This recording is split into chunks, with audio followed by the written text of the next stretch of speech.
আমাদের দেশের আর গৌতম ঘোষ এর যৌথ উদ্যোগে মনের মানুষ সিনেমা তৈরি হয়। এই সিনেমা লালন এবং বাউলদের জীবন আচারকে এই সিনেমার মাধ্যমে তুলে ধরা হয়েছে। এই সিনেমা যখন বের হয় তখন পত্রপত্রিকায় প্রচুর লেখালেখি হয়।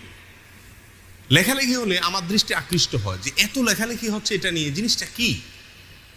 পরে আস্তে আস্তে দেখলাম যে এই সিনেমাটা এর কি এটা বোঝানোর জন্য একবার চ্যানেল আইয়ের জনপ্রিয় একটা অনুষ্ঠান টকশো তৃতীয় মাত্রায় এখানে আনা হয়েছে। ফরিদুর রেজা সাগর সাহেবের উপস্থাপনা অনুষ্ঠানটা চলছিল এবং সেখানে আপনার আলোচনা করার জন্য উপস্থিত হয়েছিলেন সম্ভবত গৌতম ঘোষ।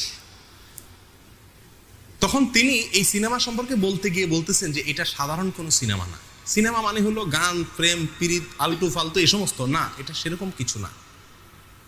এটা নামে সিনেমা হলো, এটা ভিন্ন কিছু। কি এটা?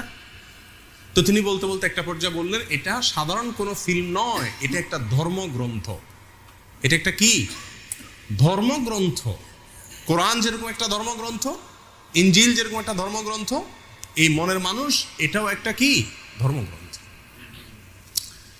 এবং এই সিনেমাকে কেন্দ্র করে এই কয়েকটা বেসরকারি চ্যানেলে বেশ কয়েকদিন ধরে কয়েকজন বাউলের মূল্যায়ন সাক্ষাৎকার প্রকাশ করছিল। সেখানে একেবারে প্রকাশ্যে আমি নিজের চোখে দেখেছি, প্রকাশ্যে একাধিক বাউল দাবি করছিলেন যে লালন হলেন মোহাম্মদ যেরকম আরবের নবী ছিলেন, লালন হলেন বাংলার নবী।